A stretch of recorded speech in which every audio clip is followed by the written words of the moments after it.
Authority meteorologist Ron Rhodes. Yeah, no, it is really cute little graphic. Angie, it is time for a life hack. Ready. You can tell me the soup of the day at Bardstown Market here in a minute.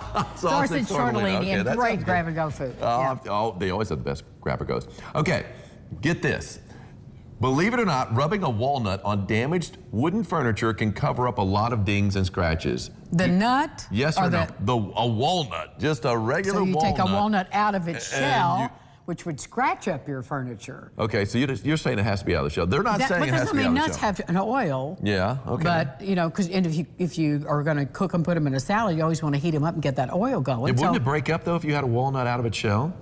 Yeah, probably. I mean, they need to clarify. We need some clarification on this particular Angie's not hack. buying this. I'm not buying. You're saying just if you don't take it out of its shell, and it's not the easiest. You got to crack those walnuts. Yeah. You got to have a walnut cracker. I mean, it's like, so you'd have to do that. Well, I mean, they're pretty substantial. A fresh walnut would be. Yeah. Well, I've got plenty of scratch furniture. I'll try it and let you know. An experiment at Angie's and then I'll place. eat the rest of the walnut. Of course, we could roast them on an open fire.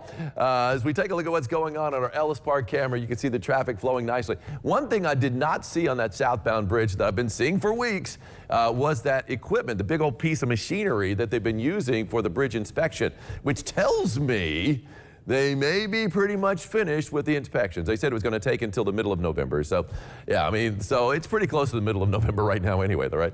There's the southbound bridge, northbound bridge, shaking a little bit, the camera at Ellis Park because we got the wind, and it's kicking at around 20 miles an hour, sustained. And we've had gusts even higher than that. You can see that flag getting a workout there just off the Lloyd Expressway. Of course, it's getting pushed to the north because of the strong south wind. If you're moving out in open country, east-west, like the Lloyd Expressway, or like, even more importantly, I-64, because it gets into really open country there.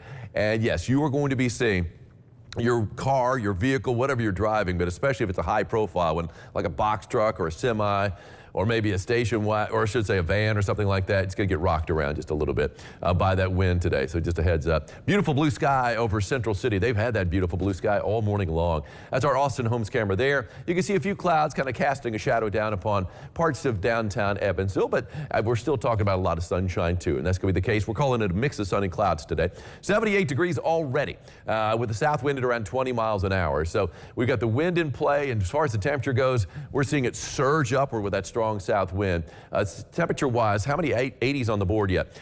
80 in Vincennes, 80 in Carmi right now. Knocking on the door in Tell City at 79, 76 in Jasper at the noontime hour, 78 in Owensboro, 79 in Madisonville. All of us seem to be in the upper 70s to around 80 degrees, so I don't think we're going to have any trouble getting into the 80s. I called for a high 80 degrees. I'm going to stick with it, but I really think we could threaten that record high of 82 that was set 3 years ago in 2020. So we might even break that record of 82 degrees on the 8th day of November. These are wind speeds. These are sustained winds out there. 20 right here in Evansville, 23 at the Owensboro Airport, 20 miles an hour in Greenville, 23 in Carmi. Now, when you factor in, well, I should say, these are the gusts. Those are like sustained winds. These are the actual peak gusts. We've already had a wind gust better than 30 miles an hour, 31, 30 in Owensboro, 32 in Carmi, 29 Vincennes, 29 Madisonville. So yeah, we're talking about some pretty big winds already out there and more to come throughout the afternoon. Beautiful sight in the morning sky. I saw this morning as I was heading to work, and I was hoping someone would take a picture. Sure enough, Linda Bell takes care of me. There is the smiling crescent moon smiling down on the tri-state, and Owensboro is where Linda took this shot. And there's Venus right there below. It was a beautiful, I mean, camera, it looks wonderful anyway. You can see that sunrise too, even better. But man, it was just so vivid and bright in the morning sky. Linda, thank you so much for sending that picture my way.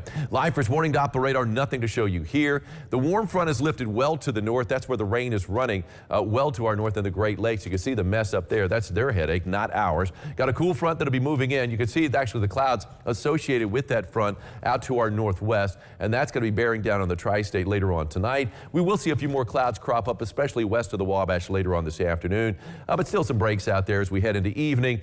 Future track indicates maybe a couple of showers popping up before midnight to the east, but most of what little rain we're going to have out there before midnight looks to be west of the Wabash and then cut across the Wabash River after midnight. We're talking about just some scattered light rain showers, not amounting to a whole lot. We get a break that's going to clear out by daybreak tomorrow. Plenty of sunshine throughout our Thursday morning into the afternoon. Then more clouds stack up later in the day on Thursday. And here comes another round of rain. This coming up from the southwest. This looks to be more plentiful And for the most part, it should be along and south of the Ohio River. So not much rain to be had to the north, as our future tracker now coming in line with a lot of other guidance and pushing this rain down to the south, or at least showing the rain mainly south of the Ohio. And then this could be out of the picture by the time Friday afternoon rolls around. Rainfall amounts not all that plentiful, a little bit heavier down to the south, closer to 1/4 of an inch in some areas by the end of the day on Friday.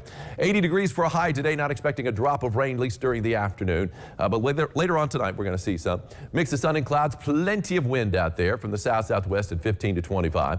On the 3-degree guarantee, called for a high yesterday of 74, got up to 77. That still works. It works for Linda Lott of Central City. Congratulations, Linda.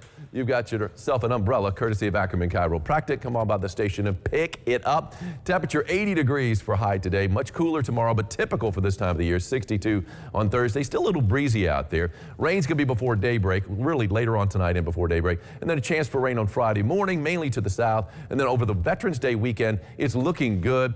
Just about a 10% chance of rain on Sunday. Not putting that on the board, but we're talking about highs will be in the upper 50s, lows in the mid to upper 30s. And that is almost spot on the average for this time of the year. So looking good for the Veterans Day celebrations. Good. Lots of things going on this weekend. Yes, there will be. More lifestyles right after this. Stay with us.